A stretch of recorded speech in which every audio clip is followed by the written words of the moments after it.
Dans le tumulte médiatique et politique actuel, le média a besoin de vous. Face aux 105 millions d'euros d'investissement du milliardaire ultra-conservateur Stérin pour installer l'extrême droite au pouvoir, nous lançons Riposte, une contre-offensive citoyenne de gauche pour développer notre chaîne d'infos populaire et indépendante sur les réseaux sociaux et sur la TNT francilienne. Soutenez-nous en allant sur le site internet campagne.lemediatv.fr. Pour ne rien rater de nos programmes, n'oubliez pas de vous abonner à nos deux chaînes YouTube, le Média TV et le Média 24/7, et d'activer la cloche.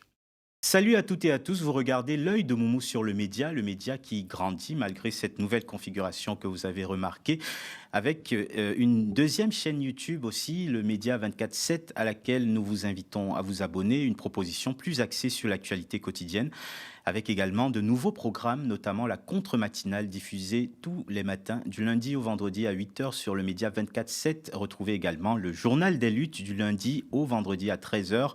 Toujours sur le Média 24/7, au cœur de l'actu, notre émission d'actualité du soir, et évidemment sur notre chaîne principale, vous avez toujours rendez-vous avec nos chroniqueurs et journalistes habituels. En plus du récap, un bulletin d'infos concis et dense animé par Marion Lopez sur la chaîne Le Média TV. Voilà, on passe tout de suite à ce nouveau numéro de l'œil de Moumou.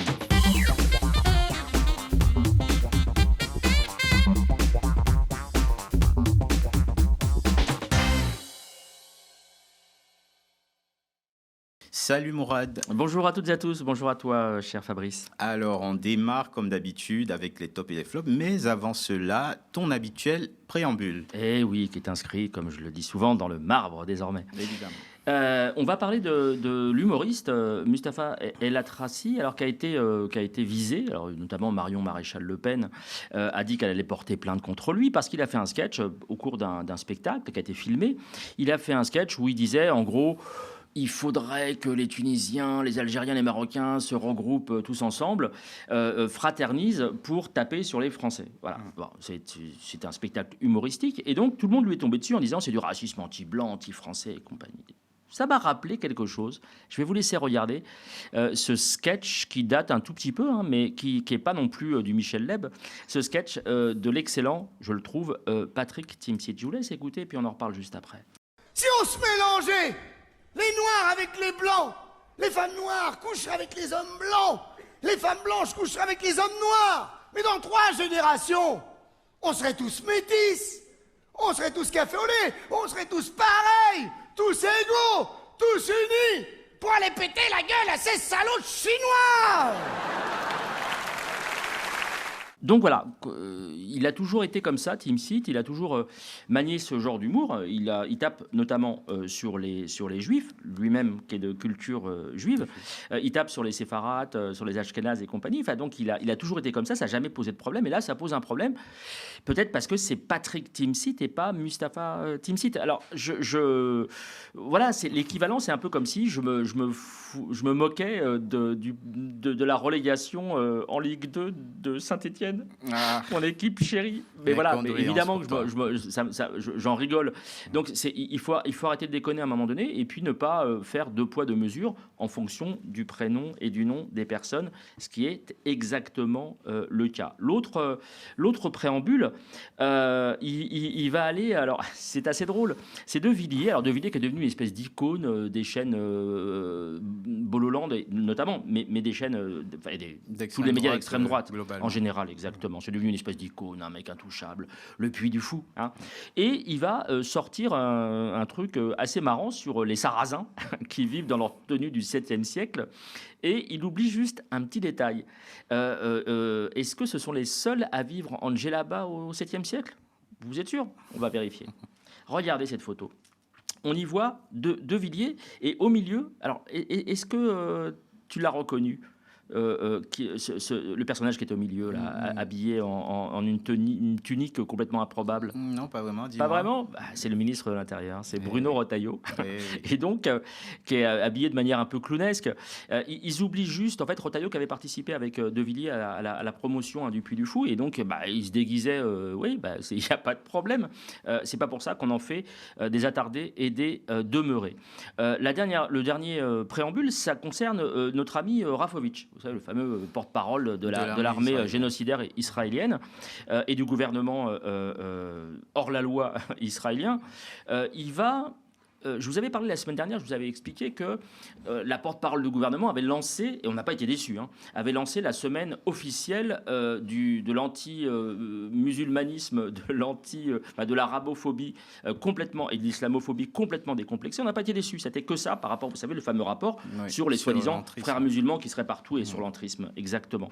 Eh bien, il y en a un qui l'a lu, c'est le fameux Rafovitch. Et écoutez, ça montre la fameuse Hasbara, vous savez, la propagande israélienne, ça montre à quel point elle va aller chercher dans toutes les actualités des pays où elle va intervenir, les médias sur lesquels elle va intervenir, ils vont aller chercher chaque détail, chaque point pour pouvoir l'adapter à leur discours. Je vous laisse écouter. Une réalité qui est basée sur un mensonge, avec un grand M, sur un mensonge qui a pour... volonté, encore une fois, d'inverser, je dis bien d'inverser la situation politique, géopolitique, et de faire passer le Hamas pour des gens bien. Je rappelle que le Hamas, c'est quand même l'extension des frères musulmans dans la bande de Gaza, frères musulmans qui sont interdits en Jordanie, interdits en Égypte, et qui sont un danger pour l'autorité palestinienne, qui d'ailleurs, il faut le savoir, Mahmoud Abbas lui-même combat le Hamas, et sait très bien, et le dit, que le Hamas est le responsable de la tragédie à Gaza pour les Palestiniens, puisqu'il a volé pendant des mois l'aide humanitaire, qu'il a revendue à des prix exorbitants, et il a produit, le Hamas, ce chaos humanitaire qui est aujourd'hui l'élément qui est utilisé contre Israël, en faisant encore une fois abstraction du Hamas. Allez, on passe au top et au flop. Et pour commencer les tops, on va revenir sur ce rapport, ce fameux rapport sur l'entrisme supposé des frères musulmans en France. On a entendu beaucoup de bêtises sur les plateaux de télé, nourris par cette obsession et cet amalgame islamophobe permanent. Au milieu de ce brouhaha, tu as remarqué et saisi quelques interventions plutôt sensées. Oui, alors ça nous vient de David Guiraud, donc je lui adresse un top. Il était sur Europe 1 et il a donné... On va y revenir d'ailleurs, c'est ça qui est marrant dans cette liste. Il va donner une leçon de journalisme en fait aux journalistes d'Europe 1 parce que le journaliste d'Europe 1, il le voit arriver mais à 200 mètres en fait. Sa cote sur Winamax c'est 1,00. Il va le voir arriver, David Guiraud, et il va anticiper. Vous allez voir de manière assez subtile la manière dont il va être de nouveau interrogé sur l'affaire du voile et des jeunes filles. Je vous laisse écouter. Alors, il y a quand même autre chose, David Guiraud, dans ce rapport, qui là, pour le coup, est très parlant. On parle de promotion du voile chez les jeunes filles, parfois des 5-6 ans. Non, mais c'est pas très drôle parce que... Non, mais monsieur Guiraud, c'est pas très drôle, vous savez, parce que... Non, c'est pas drôle du tout. Alors, je vous laisse répondre. Alors, on en parle. Vous savez à quelle page on en parle? Moi, je l'ai sous les yeux. J'étais tellement sûr que vous alliez m'en parler que j'ai le rapport sous les yeux. On en parle à la page 50. On en parle uniquement à la page 50. Alors, il y a un petit encadré qui fait 1, 2, 3, 4, 5 lignes. D'accord? Donc, c'est suffisamment court pour que je vous le lise. Le phénomène de voilement des mineurs de parfois 5-6 ans n'est pas endémique, mais apparaît désormais bien présent sur le territoire national. Il apparaît soutenu par un puissant ressort wahhabo-salafiste. Alors, les wahhabo-salafistes, déjà, c'est pas les frères musulmans, d'accord? C'est pas la même chose. Mais on va parler des frères musulmans. La mouvance frériste, sans en faire un marqueur doctrinal, d'accord? Donc c'est quelque chose que les frères musulmans ne défendent pas, ne s'opposent pas aux partisans de ce voilement. C'est-à-dire qu'en fait, on juge par la négative. Les frères musulmans ne défendent pas le voilement des fillettes, mais on va en parler. Et ensuite, ainsi, la position n'est pas uniforme dans les écoles de la mouvance. Pardon, il y a 5 lignes sur un rapport de 70 pages sur le voilement des fillettes. J'étais sûr que vous alliez m'en parler. Je suis désolé, mais là, vous n'êtes pas à la page. Ou alors, vous n'avez pas lu. Voilà, moi, des fois, je me demande si les journalistes, ils ont bien le temps de lire, parce que je sais que l'actualité bouge partout. Mais enfin, il y a 5 petites lignes dans un petit encadré tout timide. Et ça, dans le rapport, il y en a plein des moments comme ça où on aborde avec une grande légèreté les choses. En plus, sur ces 5 lignes, on dit que c'est pas les frères musulmans qui défendent ça. Donc, il faut être sérieux. Voilà, alors... parfois, je fais un petit peu critique vis-à-vis de David Guiraud parce que il dit ouais, je les ai mis en PLS, machin, je les ai broyés, tout ça. Bon, il fait son autopromo. Là, pour le coup, ouais, il les a broyés, il les a mis en PLS. Je donne quitus à David Guiraud. Et malheureusement aussi, il ressort l'incompétence, l'amateurisme de journalistes qui ne travaillent pas le sujet, qui ne sont pas allés consulter ce rapport. Le top paradoxal, cette fois-ci, un face-à-face faussement conflictuel qui a attiré ton attention. Ça me plie à chaque fois. C'est-à-dire que ils font de plus en plus, alors à moins d'être avec un héritier fin de race du type Louis Sarkozy, comme l'est Raquel Garrido par exemple. Alors voilà, ça n'a aucun sens puisqu'en fait le mec il a aucune compétence, il a aucune légitimité. Mais enfin, d'ailleurs j'ai appris que son bouquin se vendait très mal. Hein. Ça m'a fait marrer parce que du coup il devrait faire quelques télés peut-être pour vendre son bouquin. Mais en général quand ils font des versus, donc des contrepoints, genre il y a quelqu'un de super à gauche, super à droite. Là, on a Maude Bréjon, donc, je crois qu'elle est ancienne porte-parole du gouvernement, et elle va être contre Robert Ménard, donc le très extrême droitier maire de Béziers. Et écoutez à quel point ils sont différents et à quel point ils se battent mot à mot. Voilà, c'est terrible, ça en devient presque violent. Je vous laisse écouter. Attendez, vous avez qu'à poser des questions. Moi, je vous dis, c'est absurde. Je me sens pas oublié. Mais en même temps, je pense qu'aujourd'hui, reconnaître l'État palestinien en ce moment, c'est donner une victoire au Hamas. Et je n'ai pas envie de ça. Et je crois que c'est une faute que de le faire. Et je pense que si le chef de l'État le fait, ce sera une faute, madame, de faire aujourd'hui ça, parce que ça apparaîtra. Moi, j'ai passé mon temps à aller dans ces pays-là. Ça apparaîtra pour le Hamas et les suppôts du Hamas comme une victoire. Comme ils en ont rien à foutre des morts palestiniens. C'est le cadet de leurs soucis. S'il aura fallu 50 000 morts palestiniens pour qu'ils obtiennent ce qui paraîtra à leurs yeux comme une victoire, ils auront été reconnus pas par n'importe qui, par un pays qui est quand même du Conseil de sécurité, l'arme nucléaire, c'est pas tout à fait rien. Ce sera une faute. Et j'espère que vous êtes d'accord avec moi. Maude Bréjon. Je réponds à ça ? Oui. Moi, je ne suis pas favorable à la reconnaissance d'un État palestinien à court terme, pas tant qu'il y aura des otages. C'est-à-dire au mois de juin, le calendrier du président, c'est pas une bonne idée. Mais pas tant qu'il y aura des otages encore retenus dans les sous-sols de Gaza et pas tant qu'on n'aura pas d'interlocuteur politique. Bon, c'est une mise en scène totale, en fait, de cette conflictualité. Oui, mais c'est même une tromperie, en fait. C'est une tromperie sur la marchandise. Et je trouve ça pas très honnête. C'est comme si, enfin, voilà, on recevait, je sais pas, Pascal Boniface, par exemple, et qu'on dise, ça va fighter, vous allez voir, on va le défoncer. Bah non, c'est pas très sérieux, c'est pas très honnête.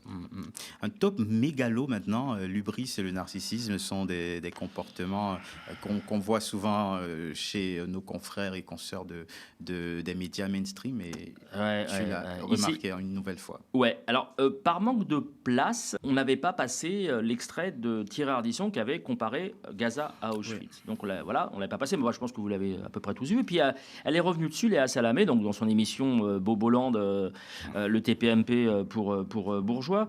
Elle est revenue dessus, mais elle n'a pas pu s'empêcher. Quelle époque? Ouais, exactement.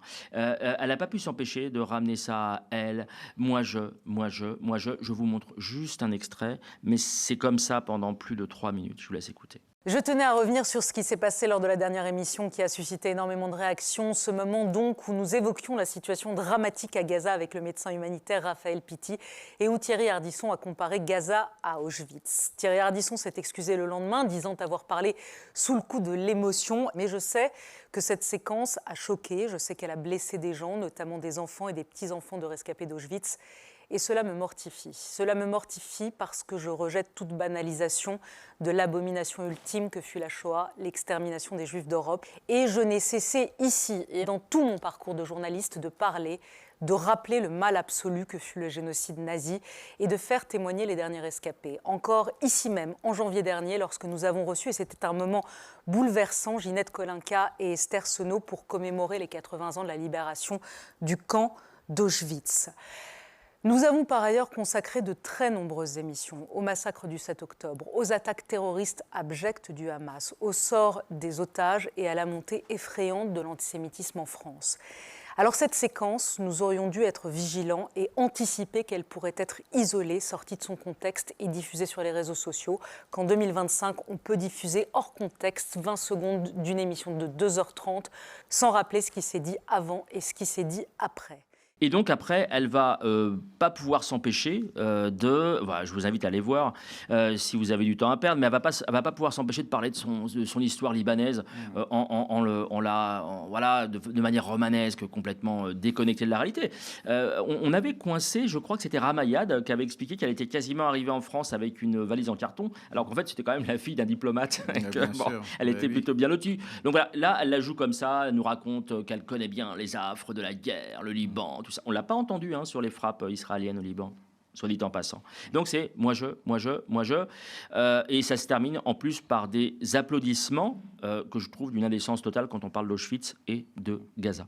Un peu dans la même veine de la tromperie, le top mytho cette fois-ci, c'est la présentation que fait CNews de son intervenante régulière, Céline Pina. Oui, alors c'est très drôle, parce que Céline Pina, c'est soit éditorialiste, essayiste, enfin oui, c'est des appellations, des AOC complètement non vérifiées, et puis là, ils vont l'appeler carrément politologue et journaliste. Je me demande en quoi elle est politologue et journaliste.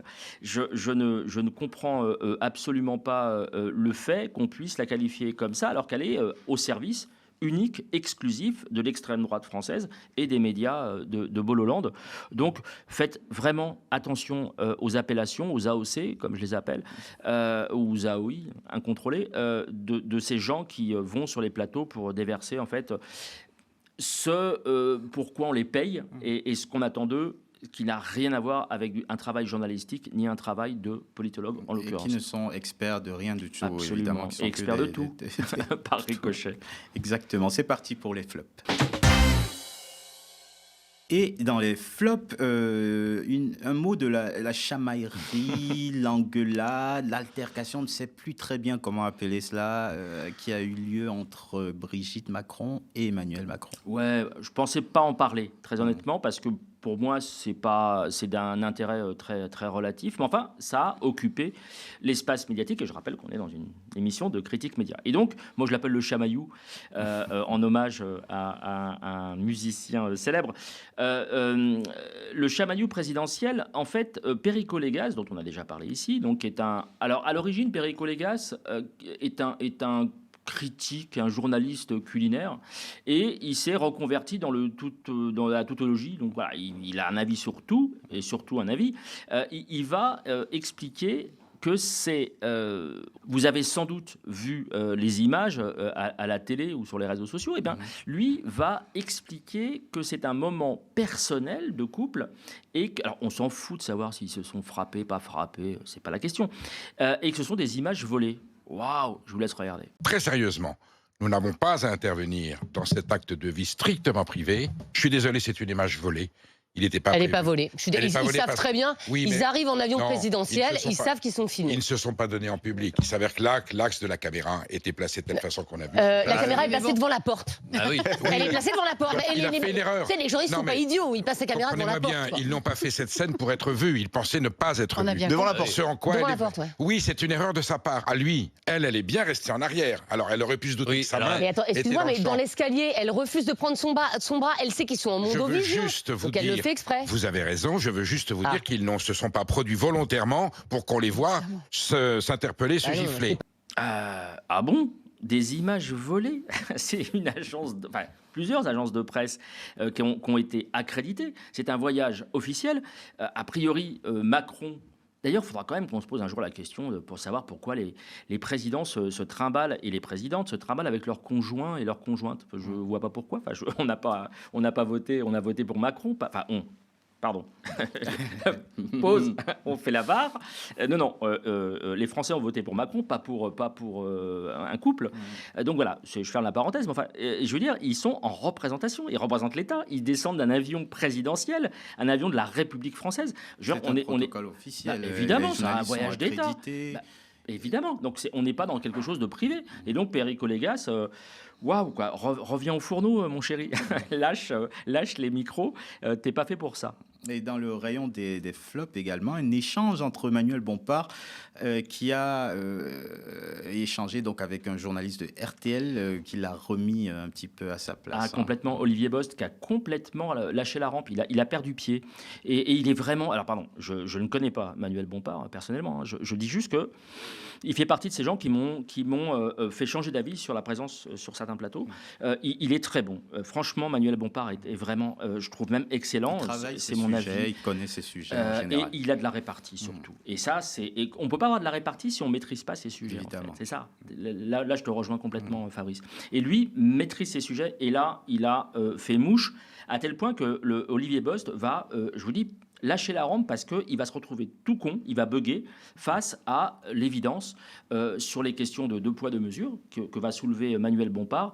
Je vous laisse écouter tout simplement. Vous allez voir, c'est criant de vérité. C'est une rhétorique qui vise à diviser le peuple, à diviser la population, y compris pour maintenir la domination des puissants. Et donc Jean-Luc Mélenchon a raison de dire que cette rhétorique-là, elle fait évidemment penser à la rhétorique à laquelle, malheureusement, on a assisté en France dans les années 30 et qui s'est terminée quand même de manière catastrophique. Vous voyez la signification d'un tel parallèle. C'est-à-dire c'est de dire que l'antisémitisme égale ce que vous appelez l'islamophobie. Enfin, c'est à peu près le même... c'est ce raisonnement-là. Pourquoi c'est moins grave de s'en prendre aux musulmans que de s'en prendre aux juifs? Non, mais l'antisémitisme...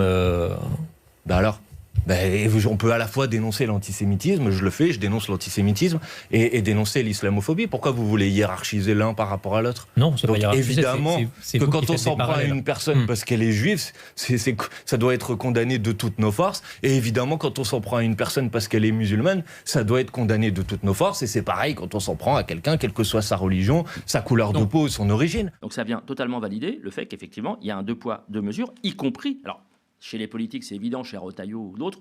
Là, ça montre que ça vient aussi des journalistes, des journaux et des médias mainstream. Oui.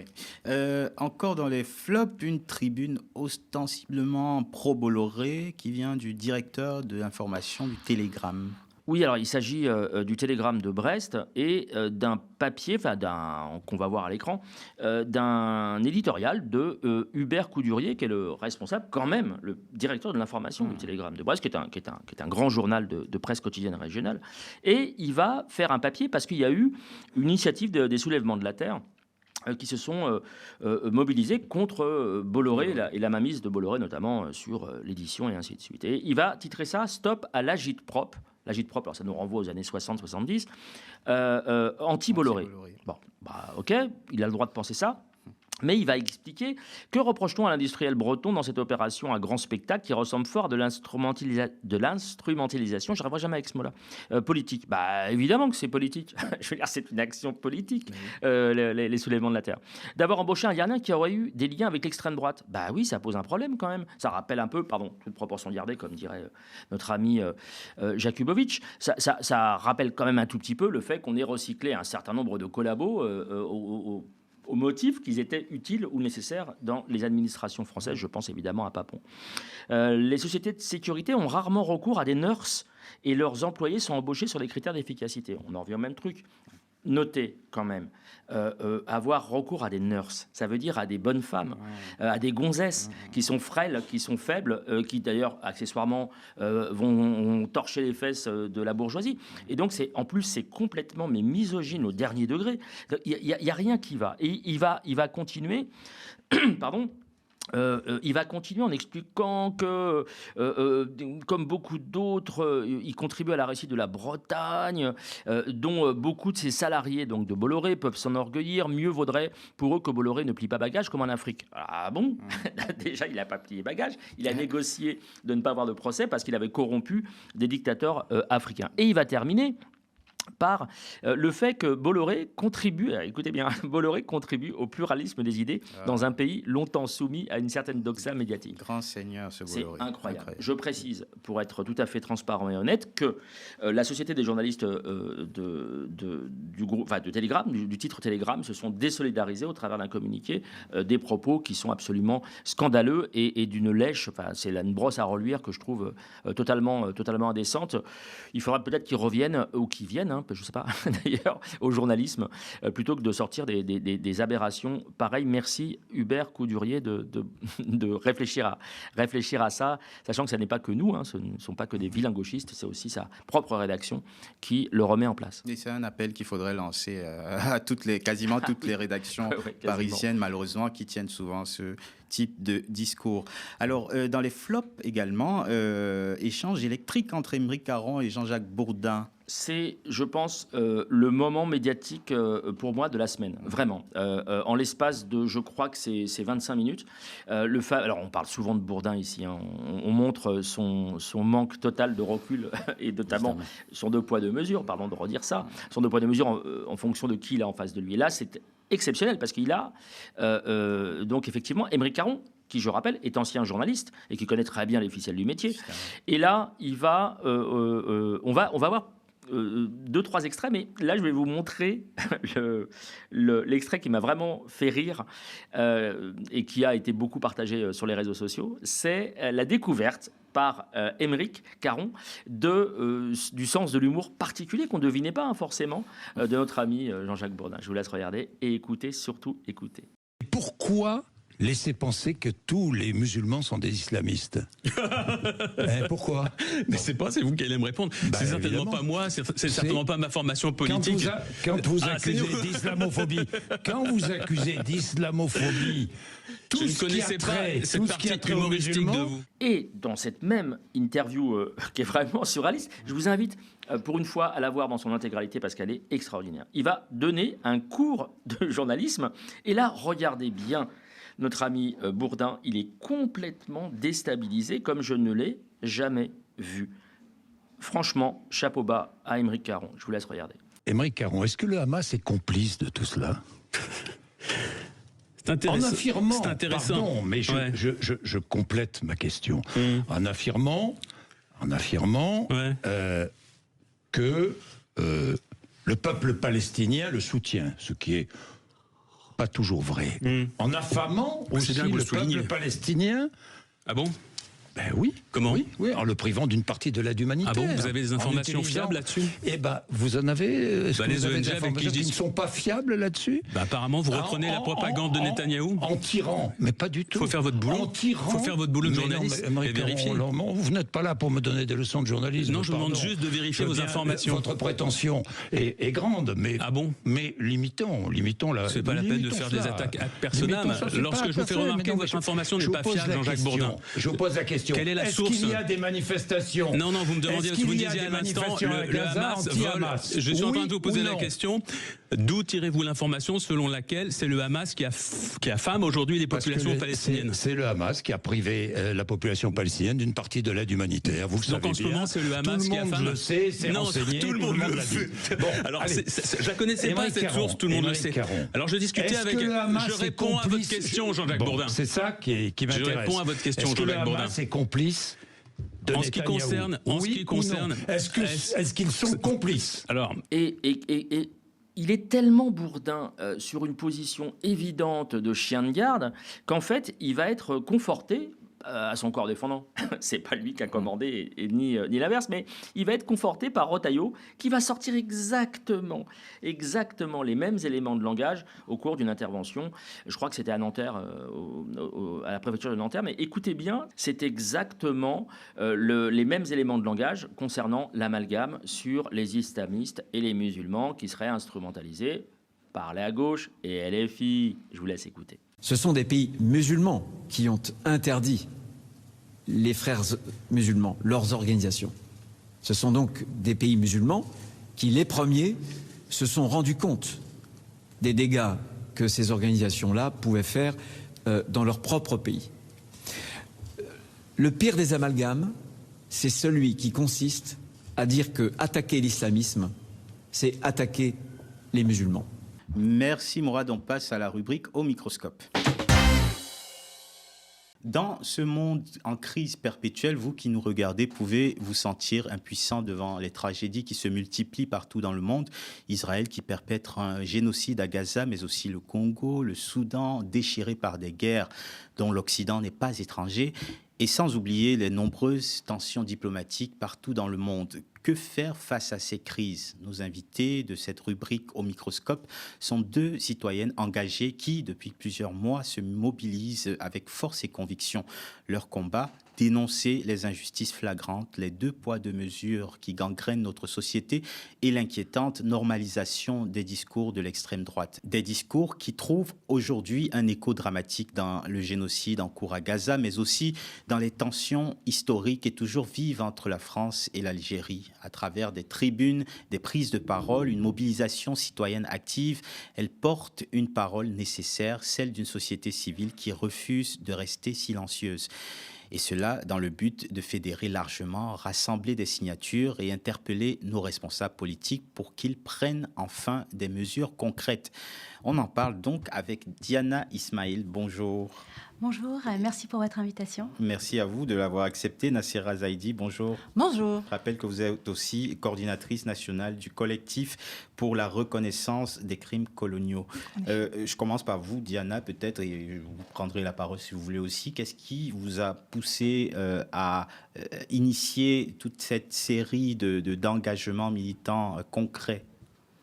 Alors, comme vous l'avez dit, il y a ce génocide en cours, cette barbarie inouïe. Face à ces 2 poids 2 mesures, on était comme je pense, des milliers de personnes vraiment indignées. Et puis, le point culminant de cette indignation, ça a été au moment de l'interview de Rima Hassan par Jean-Jacques Bourdin. Et là, effectivement, ça a été vraiment un électrochoc. Et c'est à ce moment-là que moi qui suivais Nassera en fait sur LinkedIn, sur les réseaux sociaux, je me suis dit il faut que là on peut plus se taire. On a très peu de personnes franco-palestiniennes qui prennent la parole. Au moment où on a une personne qui se fait interviewer, c'est pour en fait se faire complètement mitrailler dans la presse, et on a un ministre de l'Intérieur qui va jusqu'à poser l'option d'une déchéance de nationalité. Et c'est vraiment ça qui a été, en tout cas pour moi, le passage un petit peu à l'acte. Et donc j'ai contacté Nassera, que je ne connaissais pas, et qui était déjà très active, et j'avais repéré ses talents d'écriture sur LinkedIn. Et c'est comme ça qu'en fait j'ai contacté Nassera, et qu'en discutant on s'est dit il faut qu'on puisse prendre la plume et qu'on exprime notre indignation, et puis qu'on fasse un appel aussi à la responsabilité des médias, pour dire que quand on a une franco-palestinienne qui prend la parole sur un sujet aussi grave, qui vient avec une expertise, on ne peut pas reprendre ses propos, on ne peut pas comme ça les décrédibiliser. Voilà, et puis avoir ensuite un ministre de l'Intérieur et toute une classe politique qui s'en servent à des fins complètement électorales. Donc ça a été un petit peu le départ de notre duo, et donc on a écrit ensemble, et puis après on a continué, et voilà, et aujourd'hui on a près de 5-6 plaidoyers qu'on a coécrits ensemble et qu'on porte. Nassera.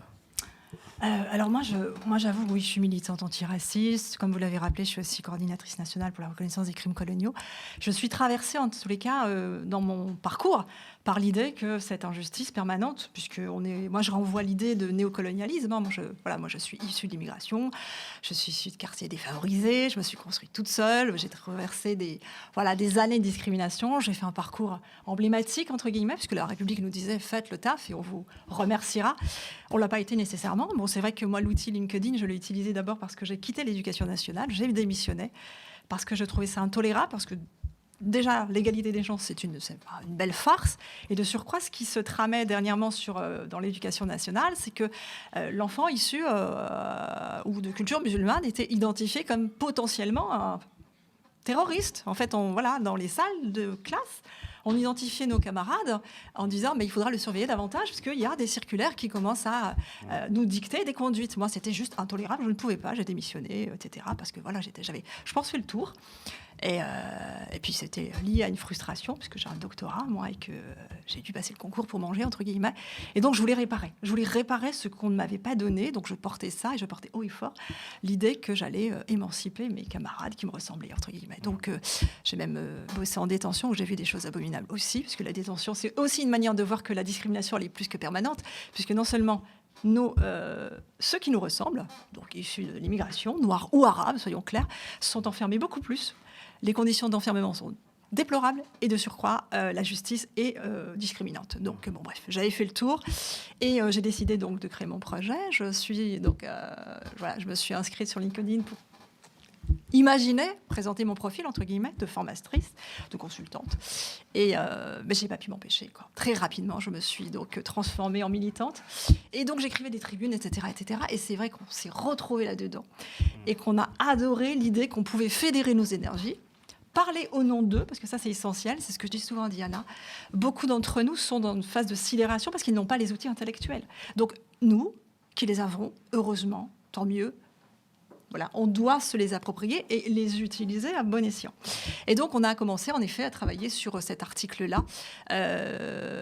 Dorénavant, j'ai même des billets sur Mediapart, parce que finalement, j'ai été, entre guillemets, identifiée comme une plume, si je puis dire, et tant mieux, puisqu'en fait, tout ce que l'on écrit dorénavant, on le travaille donc avec un collectif citoyen. Donc, l'idée, nous, c'est d'être représenté vers l'ensemble des citoyens, de se dire que cette parole qu'on va porter, elle est aussi partagée et qu'on va la porter aux institutions, aux structures associatives, se faire connaître au maximum, non pas pour ce qu'on est, parce que nous, c'est pas important, mais surtout pour l'intérêt général. Voilà. Donc là, c'était essentiel que cette cause, en fait, elle soit portée par d'autres. Et donc, sans arrêt, on sollicite les élus.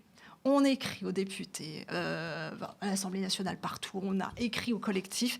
Et donc, on a traversé 5 parcours. Donc, lettre au président Macron, donc en l'occurrence, pour agir contre ce génocide qui nous a évidemment rapprochés, mais pas que, parce que vous parliez de 2 poids de mesure, c'est constant. Sidération, 2 poids de mesure. C'est vraiment la lecture qu'on fait, nous, de nos engagements. Donc, on a publié Lettre sans salle, on a évidemment rebondi sur ce que Rima Hassan subissait.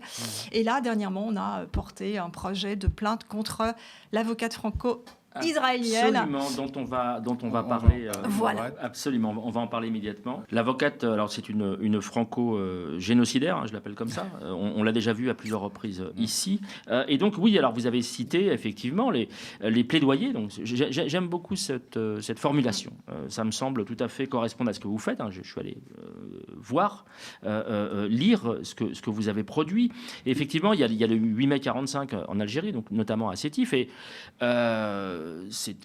ça reste quand même sidérant et incroyable d'imaginer qu'on fêtait la libération à Paris et qu'au même moment, on assassinait des compatriotes à l'époque. Hein. C'était considéré comme des compatriotes, c'était des colonies français d'Algérie et qui en plus avaient combattu pour sauver le continent. Donc c'était absolument extraordinaire. Boualem Sansal, qu'est-ce qui vous a fait prendre fait et cause pour cette situation particulière de la droite et de l'extrême droite qui viennent d'un coup, comme ça, au secours d'un écrivain d'origine maghrébine, alors qu'a priori, c'est pas leur tasse de thé. Qu'est-ce qui a déclenché cette mobilisation de votre part, de ce plaidoyer?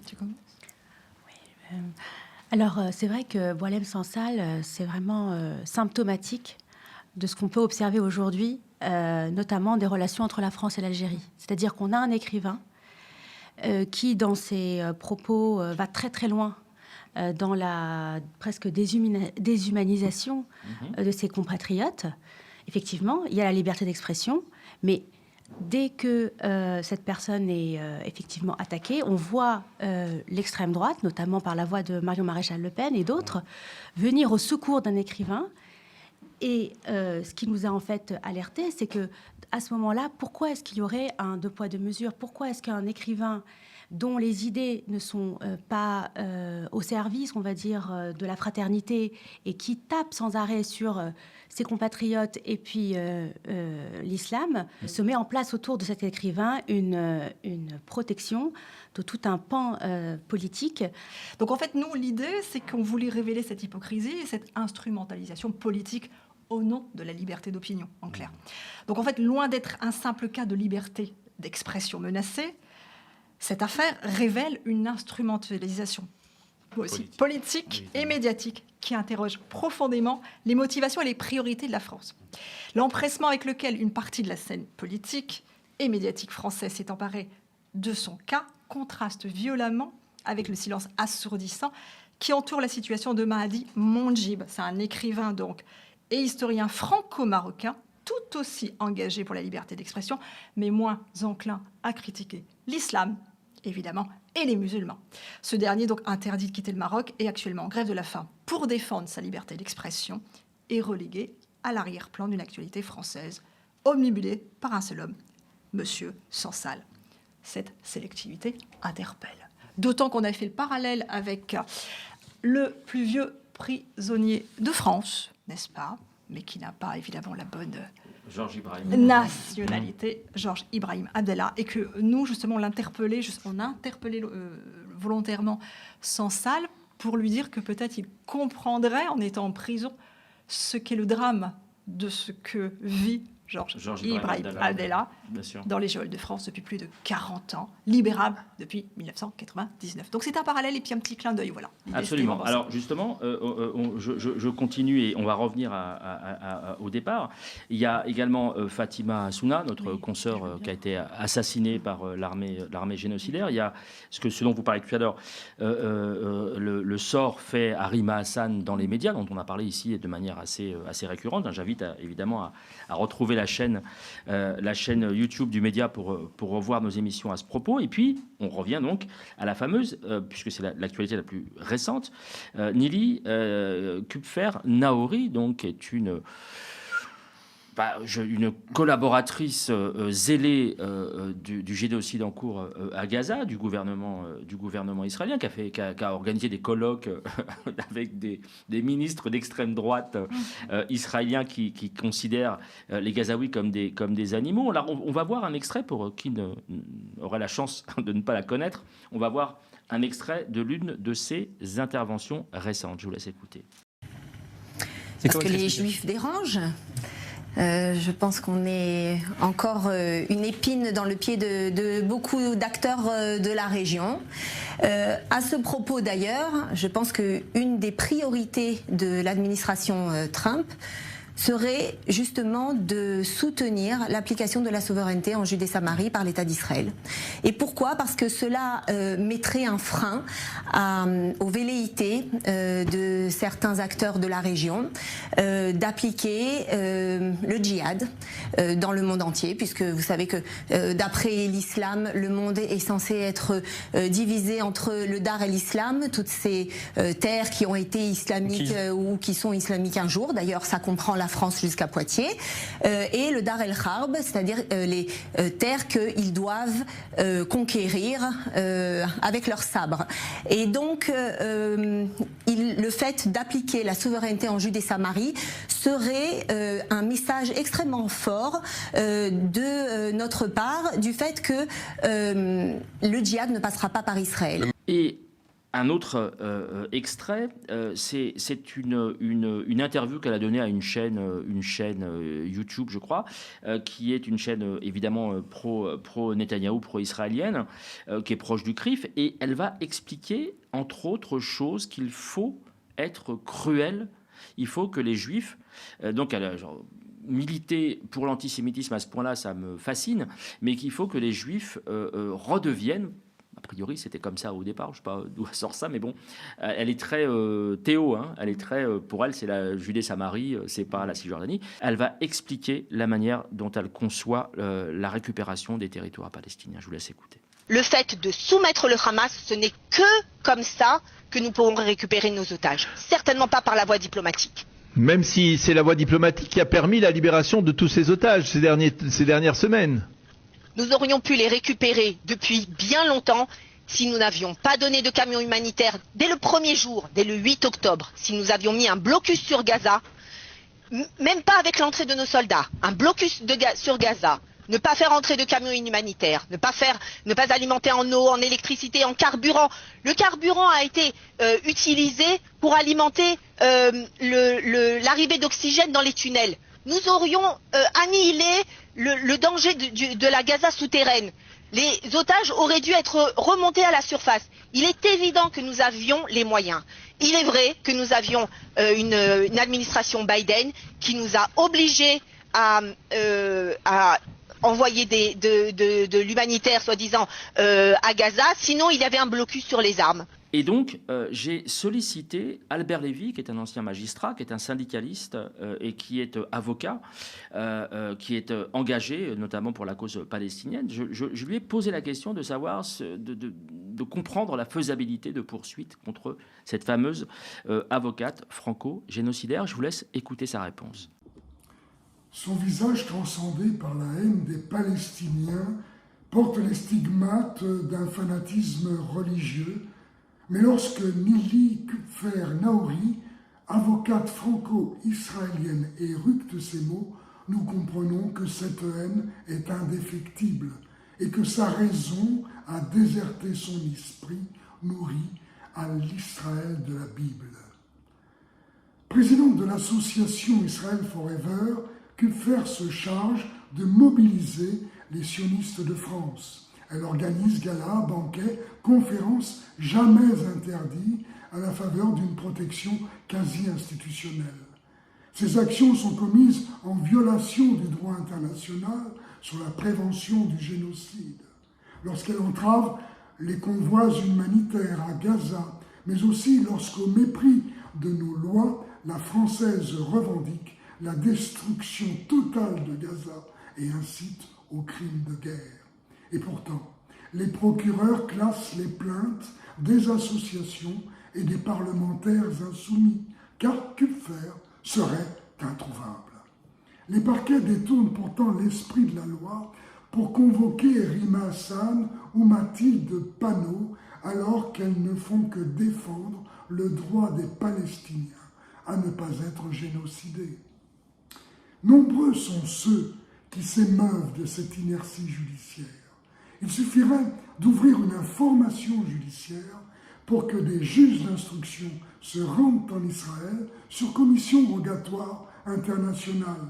Kupfer serait alors entendue pour être mise en examen en raison des indices graves et concordants qui pèsent sur elle. Les mandats nécessaires seraient alors décernés pour qu'elle soit jugée en France, y compris en son absence. Ce serait là respecter l'état de droit. Mais c'est une autre histoire. Nassera, une réaction à ce que vient de dire Albert Lévy ? Oui, alors vous évoquiez justement l'idée de l'ensemble de ses propos. Et nous, le dernier propos qu'on a pu entendre de sa part, c'était l'enfer qu'il nous avait proposé de faire sur Gaza n'a malheureusement pas eu lieu. Elle évoquait le président Trump. Et donc, on s'est dit que là, il faut bondir, puisque c'en était trop, et qu'on voulait poursuivre notre action en initiant un dépôt de plainte. Mais l'idée, c'est que ce dépôt de plainte soit signé par un maximum de citoyens et que cet ensemble de citoyens allait solliciter des structures associatives ou les avocats ou des élus pour porter justement notre plainte et aboutir. Donc j'ai sollicité de nombreuses structures associatives. Donc l'idée c'est que là, nous, on sera en mesure, en tous les cas, d'avoir une association qui portera, parce qu'elle sera identifié ayant plus de 5 ans et son statut lui permettra de porter cette plainte-là. Et nous aimerions justement en fait, que l'ensemble des citoyens puissent adhérer à ce mouvement en signant justement ce dépôt de plainte et cette tribune. Alors on l'a initié récemment. Il y a un outil justement sur lequel on peut s'enregistrer, qu'on a créé. Donc j'aimerais bien justement qu'on puisse imaginer faire ou déposer le lien ici à l'antenne. Et on a aussi un ensemble d'avocats. L'UD, CGT a été aussi sollicité, etc. Donc on y travaille. C'est un constat aussi d'échec de la justice internationale. S'il faut que les citoyens se mobilisent pour pouvoir traduire des gens qui légitimement devraient être traduits en justice. Alors moi, j'ai rencontré aussi des députés sur l'île, puisque moi, je suis lilloise, et je les ai sollicités en personne. Justement, je suis allée donc à leur rencontre en disant qu'on initiait ce genre de choses. Il y a un député qui me disait, mais tu sais qu'on a déjà porté plainte il y a plus d'1 an. Donc, en fait, on a l'impression que ça ne sert à rien. Mais ça, c'est pas entendable quand on est citoyenne, militante et engagée. On se dit, non, ça, je ne veux pas l'entendre. Et comme je ne veux pas l'entendre, je me dis, écoutons, portons notre parole collective et allons solliciter et les secouer davantage, si je puis dire. Parce que je sais qu'ils sont hyper mobilisés, qu'ils sont sursollicités. Peut-être que voilà, ils se sentent parfois démunis, mais que si nous, citoyens, portons cette parole collectivement et apportons notre soutien par des signatures, on va peut-être réenclencher quelque chose. J'avais eu justement Albert Lévy au téléphone suite à cette plainte, et qu'il a signé d'ailleurs en premier lieu, Et il disait en effet que la justice, elle avait aussi des difficultés et qu'il fallait peut-être aussi refonder la justice pour se permettre d'avoir des outils adéquats. Et Diana, c'est là où l'opinion publique rentre en jeu, où les citoyens peuvent prendre véritablement en main. En fait, c'est toute notre démarche, elle s'articule autour de ça, c'est-à-dire que effectivement, on écrit des plaidoyers, que ce soit pour dénoncer les propos d'une avocate génocidaire ou que ce soit pour demander qu'un hommage soit fait à la mémoire de Fatima Assouna, photojournaliste primée à Cannes, qui a été ciblée par l'armée israélienne, ou que ce soit pour dénoncer le traitement médiatique de Rima Hassan. Mais à chaque fois, et je pense que c'est un petit peu aussi là qu'on veut aussi mettre l'accent, c'est qu'on a besoin d'avoir une assise citoyenne. On a besoin que nos textes, en fait, soient signés et que les citoyens se retrouvent dans nos propos. Et c'est à partir de là, c'est à partir de cette initiative citoyenne qu'ensuite on interpelle à la fois les députés ou les sénateurs, mais aussi, ça nous est arrivé également, l'Élysée. Lorsqu'on a voulu écrire cette fameuse lettre ouverte à Emmanuel Macron, on demande des sanctions. Ou pas du tout? Oui. Alors, les responsables politiques, certains nous répondent. Après, ce qu'il faut faire, c'est ne pas lâcher le morceau et continuer de solliciter. Si demain, tous les citoyens qui sont indignés prennent le temps d'écrire à leurs députés, d'écrire à leur maire, de solliciter le cabinet du président de la République, eh bien, on espère, ça pourra peut-être faire bouger les lignes, mais l'idée, c'est toujours de mettre la pression sur nos responsables. Dernière question, toute dernière question. Ouais. Tout ça, ça a quand même un coût. Comment vous gérez, parce que j'imagine que vous faites appel à des juristes, que vous avez des actions que vous engagez. Comment vous gérez ça? Est-ce que vous faites appel à des dons, par exemple? Alors pour l'instant, c'est vrai que c'est ce qu'on se disait, c'est énergivore, chronophage. Et donc on a mené beaucoup d'actions pour l'instant de façon tout à fait bénévole. Donc la dernière action, par contre, elle va solliciter évidemment un collectif d'avocats et on a nécessairement besoin d'être accompagné. Et c'est là qu'on vient d'initier une cagnotte. On a besoin clairement d'être identifié sur ce type d'action et de se dire que finalement ceux qui ne sont pas en mesure de faire ce que nous faisons participent autrement, au travers d'une cagnotte, de façon à payer des avocats dignes de ce nom. Voilà. Sur quelle plateforme? C'est GoFundMe. Alors, je vais être honnête, je vais préciser quand même. J'ai été bannie de LinkedIn pendant une semaine, c'est pas anodin, parce que mes tribunes sont claires, c'est des plaidoyers. Et donc, ils sont engagés. Pour autant, les mots sont pesés. Donc, j'ai été évidemment soutenue, et ça, c'est extraordinaire. Donc, j'ai récupéré mon droit de parole. C'est pas anodin, je fais cette petite parenthèse parce que GoFundMe, pendant une semaine, m'a bloqué la cagnotte. Je l'ai créée il y a une semaine. Et a instruit une enquête, vraiment, pour savoir le pourquoi du comment, puisque ça concernait évidemment Gaza. Alors, justement, on parle de bannissement, de censure. Oui. Des organisations plus établies, comme Urgence Palestine, sont visées par des procédures. Vous n'avez pas peur d'être visé aussi par ce genre de tentative de restreindre les voix pro-palestiniennes? On rappelle que c'est ce gouvernement, notre gouvernement, qui par l'entremise de Bruno Retailleau, porte ce genre de procédures. Mais je pense qu'en fait, ils nous veulent éteints. Il ne faut pas tomber dans le panneau, justement, c'est ce que je dis. Évidemment que c'est coûteux. Sur le plan professionnel, je sais que je suis ostracisée, je vais être honnête. En plus, je me suis lancée en tant qu'entrepreneur, etc. Certes, mais il ne m'est pas possible, humainement, de me dire que je n'ai rien fait. Donc je continue, évidemment, et c'est pour ça que je me dis que cette voix-là que l'on porte, elle doit être entendue et accompagner dans la mesure du possible, donc par une cagnotte, par une signature, par l'idée que ce que nous faisons, c'est aussi un modèle d'action et que chacun peut s'approprier ce genre d'action. Voilà, c'est vraiment ça. Diana. Oui, et aujourd'hui, j'en appelle également aux étudiants, aux influenceurs, aux artistes. Il faut que tous les secteurs de la société se mobilisent et fassent entendre leur voix. On a vu les artistes se mobiliser lors du Festival de Cannes.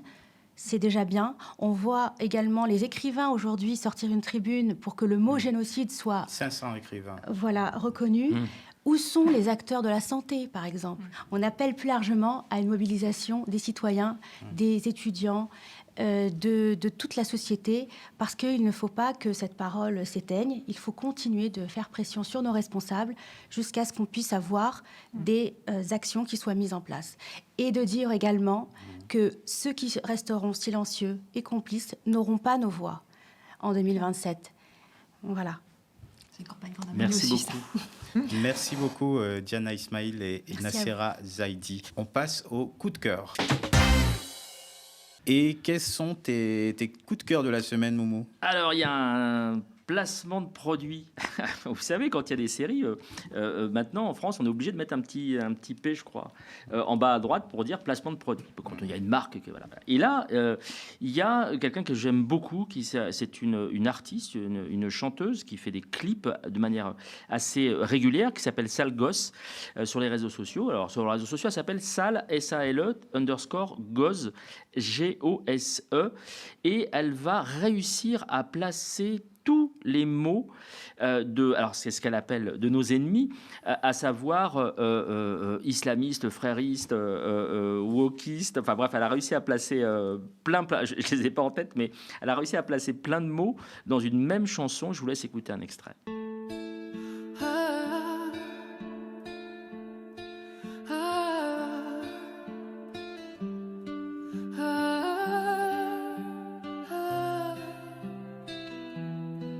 Ils nous inventent des ennemis, chaque jour des nouveaux. Mais on a tous bien compris que tout ça sonnait bien trop faux.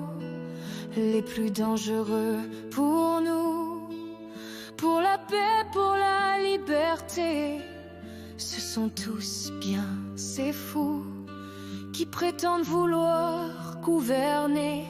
Un jour c'est les rouges, un jour les blancs, un jour c'est les blacks ou les frères musulmans, un jour c'est les femmes, leur robe, le voile, toujours quelqu'un d'autre quand le pays déraille. Et l'autre coup de cœur, c'est un livre. C'est celui d'un ami du média qui s'appelle Christophe Oberlin, qui est un médecin, qui est revenu de Gaza, qui est quelqu'un d'assez exceptionnel. Et il a fait un livre sur le Cheikh Yassine, donc le fondateur du Hamas. J'apprécie beaucoup cette démarche pour une raison simple. C'est qu'en fait, je vous avais présenté il y a la semaine dernière ou il y a 2 semaines, je ne sais plus, je vous avais présenté un livre sur le nazisme. Et j'avais parlé notamment de Goldhagen, un professeur d'Harvard qui avait fait un livre qui s'appelait Les bourreaux volontaires de Hitler, et qui racontait, parce que je pense que dans quelque chose comme ça, de dramatique, dans une page dramatique de l'histoire, il est plus intéressant de s'intéresser aux bourreaux qu'aux victimes, parce que les victimes n'ont pas le choix d'être victimes. Ça n'a aucun sens. Par exemple, ce très cher Manuel Valls, il avait, à l'époque des attentats, donc on est en 2015, il explique, il va tenser, je crois que c'était Edwy Plenel, il va tenser Edwy Plenel en disant les frères Kouachi, on s'en fout, expliquer, c'est pardonner. C'était incroyable. Évidemment qu'il faut savoir d'où viennent les frères Kouachi, que ce sont des enfants de la République, et comment la République a pu produire des enfants qui vont commettre des attentats. Mais c'est là qu'on trouve la question. Et donc, si on est critique vis-à-vis du Hamas, il est intéressant, me semble-t-il, d'avoir l'explication de sa création, l'explication de sa naissance, l'explication de son rayonnement, notamment à Gaza ou ailleurs, et puis les rapports très compliqué, très confus, on va dire ça comme ça pour être très sympa, entre l'État israélien et le développement de ce qu'a créé donc le Cheikh Yassine. Je remercie vraiment Christophe Oberlin parce que je trouve que c'est extrêmement éclairant et qu'il vaut le coup, surtout en ce moment, de se pencher sur ce qu'est réellement le Hamas. Donc c'est signé Christophe Oberlin, ça s'appelle Cheikh Yassine, le fondateur du Hamas, et c'est chez Éric Bonnier. Merci Mourad et merci à vous d'avoir regardé L'œil de Moumou sur la chaîne YouTube du média, sur notre site internet ou encore sur le canal 165 de la Freebox. On rappelle que le média, votre média, ne vit que des abonnements et des dons de celles et ceux qui l'aiment. Si vous le pouvez, allez sur le site internet lemediatv.fr/soutien et donnez-vous de la force. Restez connectés aux médias, bonne suite des programmes.